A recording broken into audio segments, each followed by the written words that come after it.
Good morning. My name is Captain Miola. I'm with the Roseland Police Department, and I just learned about a very serious incident that just happened at one of our hotel and conference centers. We've heard a report that there's been shots fired inside one of the conference rooms and that there's several victims and several fatalities. A security guard says that he saw three suspects with high-powered rifles in the lobby. They're wearing dark clothing and ski masks. It'll take me about 5 minutes to arrive at the scene, but what I'm going to do immediately is order all units to respond and take a tactical approach as they do. I'm going to tell them to engage the suspects and prevent any additional loss of life. I'm also going to request that EMS, paramedics, and North Star and mutual aid units respond because this is going to be a large-scale incident. I'm also going to notify our chief and our county prosecutor through the chain of command and have them made abreast of the situation. I'm going to order the reverse 911 system to be utilized to alert citizens to avoid the area. I'm also going to ask my public information officer to put out social media messages saying the same thing. I'm going to notify area hospitals of possible victims that will be coming in. I'm also going to request the emergency services unit to respond with equipment such as long-range weapons, distraction devices, ballistic shields, drone technology, tear gas so that we can maybe gain a tactical advantage, maybe thermal imaging monitors so we could try and assess where some suspects and victims may be through walls and whatnot, and then as many tourniquets as we possibly could get our hands on. I'm going to respond there immediately though. Once I'm at the scene, I'm going to use an authoritative style of leadership because every second counts and I can't be having debates out there. I'm going to utilize the most competent employee for the most critical job, no matter what their rank is. I'm also going to activate the ICS protocol. Now, what the ICS protocol does is it provides me with more resources than I would normally have access to. It also provides for a unity of command for those resources. And finally, it allows for better communication using common terminology. Essentially, ICS is about interoperability. I'm going to set an inner and an outer perimeter. I'm going to make sure that the inner perimeter officers are allowed to work the scene. That's essentially why we have the inner perimeter. And then the outer perimeter will provide a buffer zone between the public and the inner perimeter. I'm going to make sure that we utilize traffic officers and maybe any auxiliary officers that we can use for that outer perimeter and make sure that they push the public away from the scene. I'm also going to tell them to notify any media who is responding to go to a staging area where they'll meet the public information officer. I'm going to establish a safety lane between the outer perimeter and the inner perimeter so that emergency vehicles could get quick access to the inner perimeter. I'm going to designate a staging area. Now I'm going to make sure that the staging area is large enough to receive all the resources that will be coming our way. I'm also going to designate a special area of the staging area for the media and the public information officer where they can interact. I'm going to tell the public information officer to give out information in strict compliance with Executive Order 69 as per the Attorney General guideline. I'm going to also establish a reunification area near the staging area where families who may be responding can meet up with the victims or whomever was present in the hotel and conference area when this happened. I'm also going to set up a command post.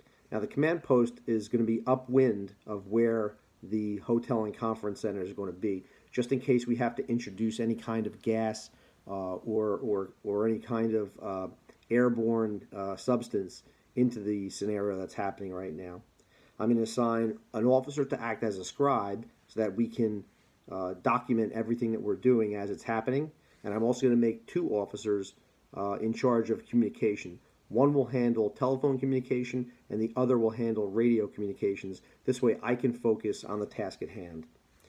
I'm going to make sure that I contact my superiors and provide them with frequent updates so that they're aware of everything that's going on and make sure that both the county prosecutor and any state and federal level authorities are also kept abreast. I'm going to make sure that my officers secure all the exits and try and obtain intelligence from any of the victims who may have made their way out of the hotel or conference center. I'm going to determine how many suspects there are and who took part of this rampage. I'm going to assign an investigator to check the social media sites to find out if there were any warnings about this incident before it actually happened. And I'm going to make sure that the scene is processed and that all evidence is preserved for prosecution. I'm going to provide escorts to victims and suspects, if we have them, who are en route to the hospital, and determine if they can provide us with any intelligence. I'm going to conduct appropriate death notifications to the family of those who lost their lives.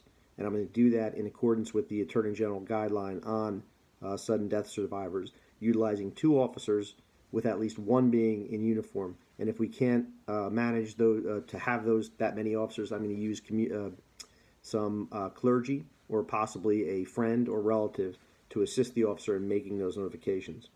I'm going to request that clergy and the police chaplain respond to the reunification center so that they can provide support. If hostages are taken, I'm going to request that a hostage negotiator respond and attempt to make contact and determine what's the state of mind and what are the motives of the suspects. If the incident becomes protracted, I'm going to make sure that I arrange to have water and food, ammunition, and batteries for their walkie-talkies brought to the officers that are working this scene. I'm also going to order the current shift to stay over, and I'm going to order the next shift to come in early so that we have enough manpower. I'm also going to notify the Regional Intelligence and Operations Center to determine if they can provide any intelligence for us. I'm also going to notify our county terrorism coordinator so that he could provide a suspicious incident report in CT Watch. Now, at the conclusion of this incident, I'm going to order all units to go back into service. I'm also going to order that all the officers who participated in this incident undergo a post-traumatic stress debriefing within 24 to 72 hours after the incident, and provide them with any support services that they would need as a result. I want to make sure that all the reports are prepared and checked by a lieutenant before approving them, and making sure that all the required reports as far as use of force and then anything else that would be required for this incident do get submitted and are approved by a lieutenant. I'm going to consult with the county prosecutor regarding any charges that we're going to be levying against the suspects. Those charges would definitely include murder, several weapons offenses, as well as terrorism offenses. I'm going to conduct a critical incident critique focusing on the warning signs that could have helped us, before the incident occurred, that may have been missed, the effectiveness of our response, the availability of our equipment, and to the equipment that was brought to us by other resources and by assisting units. I'll focus on some tactical considerations and see if we were prepared tactically to bring this to a fast conclusion. And then I'm going to identify any training opportunities that I may have identified that could help us with any future incidents like this. Now, I'm also going to follow up with the victims, and I'm going to make sure that all of the victim services that the county and state provide are, number one, being offered to them, and number two, actually going to be provided to them. I'm going to hold a post-incident press conference so that I can calm the community and kind of reassure them that, number one, a thorough investigation is going to be conducted, and that if there's more of a threat out there, that we're going to prevent another incident like this from happening by finding and prosecuting anybody who may be associated with this group. I'm going to offer personal condolences to the survivors of the homicides, and I'm going to make sure that my chief and the county prosecutor do the same so that the victims' families can receive that message from us. I'm going to also write thank you letters to any agency that assisted us. And I'm also going to commend any officers that I felt distinguished themselves during this incident. I'm going to make sure that I do that in public because I want the public to be aware when my officers do a good job. If there's any officers that fell short of our expectations, I'm going to make sure that I counsel them and retrain them, but I'm going to do that in private. I'm also going to review the training program that I'm going to have developed after this incident so that we can train all our other officers how to respond better. And I'm going to make sure that that it gets implemented, and then after it's implemented, I'm going to reevaluate it to make sure that it actually is having the effect that we want it to have. In other words, I'm not just going to ask them to design a training program and then not follow up on it. I'm going to make sure that I follow up on it and reevaluate it to make sure that it doesn't need to be tweaked or made better. In closing, this scenario, presented us with many, many challenges.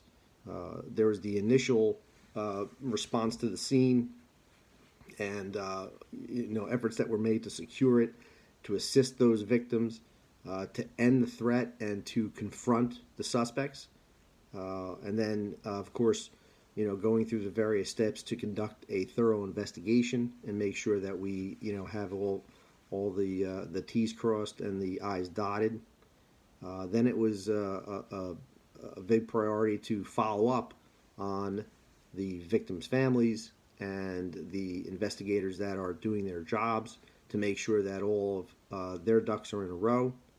And then the job of evaluating the response and how we did, and try and make sure that if there's a similar incident that happens in the future, that we are prepared better to respond to it.